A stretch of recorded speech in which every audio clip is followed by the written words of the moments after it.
Okay, as I've mentioned, one of the things we're looking at today really is the projects that the Community Energy London has secured from the GLA. One of the major ones we have is Alex working on as a fuel poverty coordinator. But before that, we thought it'd be really helpful to kind of set the scene for what's going on in both in terms of the extent that fuel poverty is impacting on individuals and communities, what the government is or isn't doing, and similarly industry. We really couldn't get anybody better than Peter Smith, who works on this on a day-to-day basis as a director of policy advocacy at National Energy Action. Pete's going to set that scene for us before we bring on Graham Ayling. Welcome, Graham, who's here from the Energy Saving Trust, but here representing the redress funding to talk about new funding opportunities as well. So Graham, welcome aboard as well. Pete, over to you. You've got a good 10 minutes or so, just to give us an idea of what's going on. Colleagues, please keep your questions until the end or pop them in the chat column, and then we'll test Peter's knowledge then. Pete, over to you.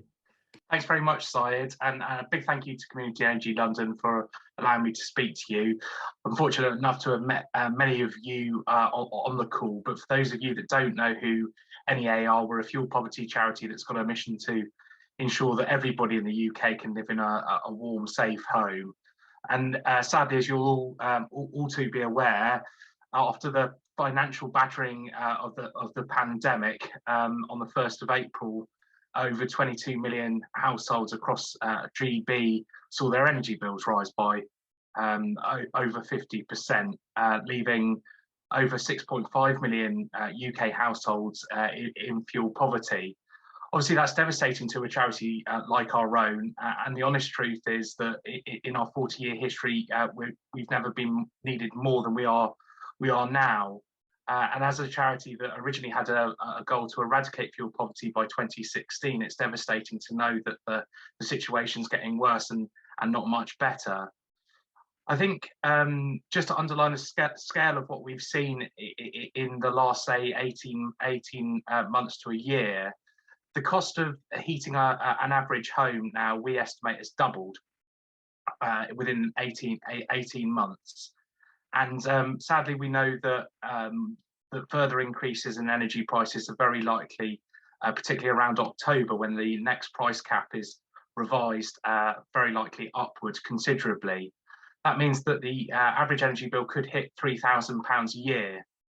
For those of you that are practitioners, we know that there's no such thing as the average consumer, and that very many different types of household and people will be impacted massively differently as a result of this energy crisis. Just to give you one example, we know that sadly, despite the fact that over half of prepayment customers have incomes below £18,000 per year and are much more likely to be in significant energy debt to their energy supplier, those increases are massively going to impact those households more than the average household.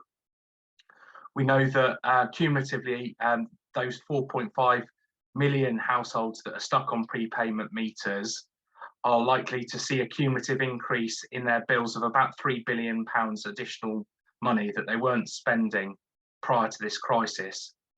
That works out at about £10 to £14 extra a week, which, if you look at our Twitter thread, we're keen to remind people is more than an average weekly shop.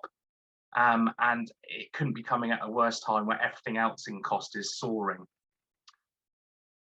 The direct support that we as a charity provide to people in fuel poverty or at risk of fuel poverty has never been more needed. And like many of you, we're trying to do our own best to ensure that the limited support that we can provide as a charity gets through to those people that need it the most.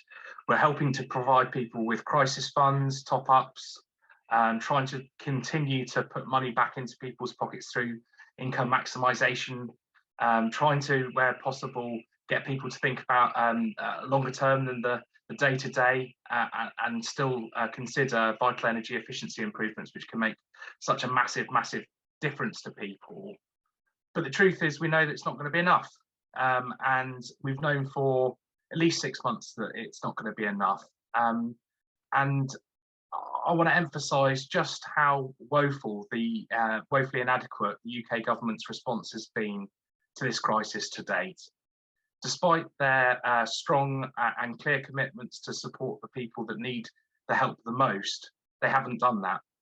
They've looked to spread the support that they have provided across as many people as possible at least cost to themselves. That is in despite the fact that every time energy bills soar, so do the windfalls back to the Treasury. We know that the Heat Now Pay Later rebate and the council tax rebate will provide some support to struggling households, but the very mechanisms that they've looked to introduce through the council tax rebate and the Heat Now Pay Later rebate will leave about 1 million of the most vulnerable households across Great Britain still left out in the cold without any additional support to mitigate against higher bills. In sort of response, the government have been clear to state the fact that they're spending over over £9 billion to combat the energy crisis. But it must be remembered that about 2/3 of that, about £6 billion, is going to be need to be repaid to households through 5 years of paying £40 in a regressive way through the standing charge on their energy bills. Despite the lack of adequate immediate support just to ameliorate the April increase, as I've mentioned, it's very, very likely that energy bills are going to get much higher as of the beginning of October, if not before. That means the need for additional support, but the UK government sadly have decided that they'll essentially wait and see. Now, that would be perfectly understandable if their proposals had been ambitious enough to fully mitigate the impact of the April increase, but that's clearly not the case for the reasons that I've said. And we believe that unless the UK government has a major rethink about A, the adequacy of the current support that they've already announced, and B, make sure that any additional support that they put in place in October, sadly, what is a cost of living and energy crisis could become a public health emergency. And I'm choosing my words very carefully because I don't want to sensationalize this topic. But sadly, we know all too well the consequences of people that can't heat their homes adequately and the desperate impact that has on people's health and well-being. Finally, I'll just highlight that during the energy crisis, there's been next to no or little additional effort put into enhancing efforts on energy efficiency. As a charity, obviously, we're pushing very hard for the government's response at the moment to be adequate in terms of providing emergency support. But as highlighted today in the regional fuel poverty statistics that came out, more and more households are sadly on the lowest incomes are sadly seeing the consequence of also living in the least efficient homes. And so far within this energy crisis, the government has not pulled on that lever as hard as it needs to in order to insulate households from the very real prospect that this isn't just a spike in energy costs, that this could be a very sustained and prolonged period of higher energy prices, which might not end until we finally get ourselves off the hook of volatile fossil fuel prices.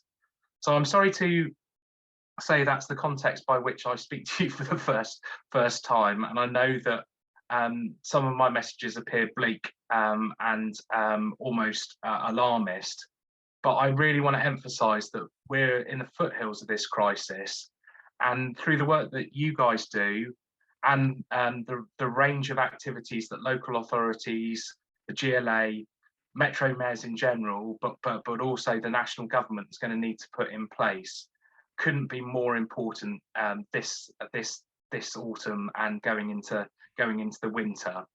Final thought I'd leave you with is that we have now a very, very precious window of opportunity between spring, summer and early autumn to getting our ducks in a line to make sure that there's adequate awareness of the existing support that's out there, but that we all recognise the need to up our games if we're going to avoid what could be complete devastation, not only to people's finances, but also their health and well-being. So thank you very much. I know it's not a particularly upbeat message, but I hope it was informative. Cheers, Pete. That's exactly the kind of, sometimes when you hear the kind of government announcements about the amount of money going through, you feel that they've got things well in hand, but clearly they don't. We've got a couple of questions in chat here, Pete. And also, I just wanted to get any thoughts you have on any kind of London flavour to some of the things you've been talking about. So any kind of additional quick last comments on that. But Dave Powers from Stoke Energy mentions about the governments need to spend on a public service information campaign on energy efficiency. There is no, it was the wonderful EST that used to provide lots of guidance to households. Am I wrong? Is there no either A, campaign about energy efficiency, or B, route to actually access information for households? Remind me on that, Pete. The government's been very keen to move what support it has online. So previously there was the Home Heat Helpline, which was funded by energy suppliers, but there was also obviously the local energy saving advice service and other types of online support, telephone-based support. That has over a number of years consolidated into an online offer, which we know is completely not adequate, particularly for those that are digitally excluded, obviously. Whilst the government, we've got hopes that the government will develop a better online capacity through the Simple Energy Advice website, that type of information provision, consistent information provision, less the more bespoke actual advice that you need to give people, is poorly lacking, and it's subject to a postcode lottery at the moment. Okay. Ajay's asked in the chat column about, we've got some insulation programs out there already, but nothing was announced as part of the energy security strategy. So there was a section on energy efficiency in there, but it basically listed what had already previously been announced. But we've also seen today some mooting by the Chancellor about maybe a windfall tax is needed. Have you heard anything further about new funding for energy efficiency coming through at all? Well, we're aware that in terms of supplier-led schemes, that the energy company obligations now being extended and expanded out till 2026. We know some of the difficulties of accessing that programme for the most vulnerable households. So there is some additional support that's going to be happening fairly soon, despite a hiatus which might last until the beginning of next year, we understand.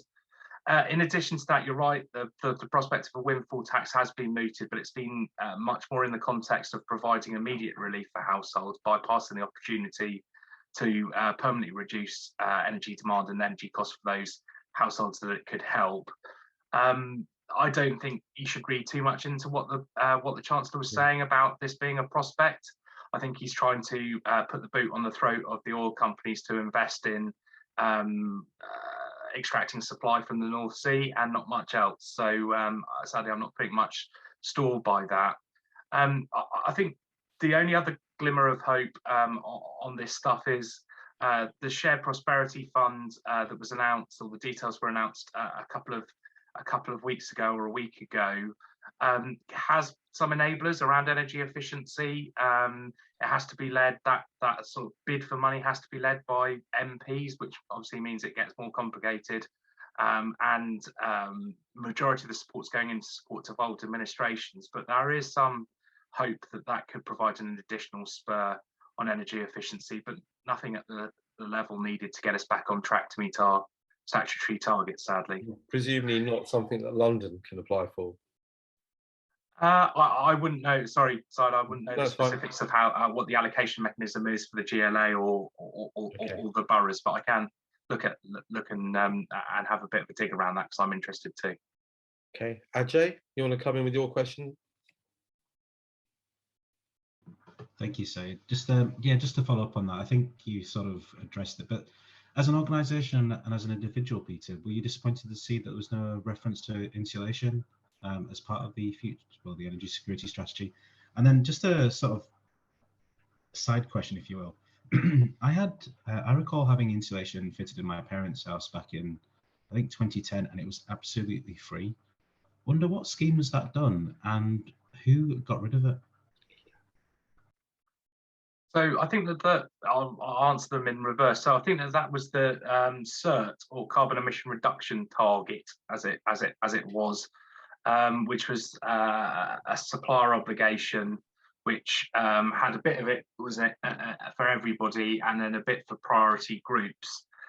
They haven't really got rid of the supplier obligation, but it has been reformed, and in some ways, in a helpful way, it's been focused down a bit more on low income and vulnerable households. But that does leave an absolute dearth of support for people that are more able to pay. I'm not going to say able to pay, because I don't think anybody feels able to pay at the moment.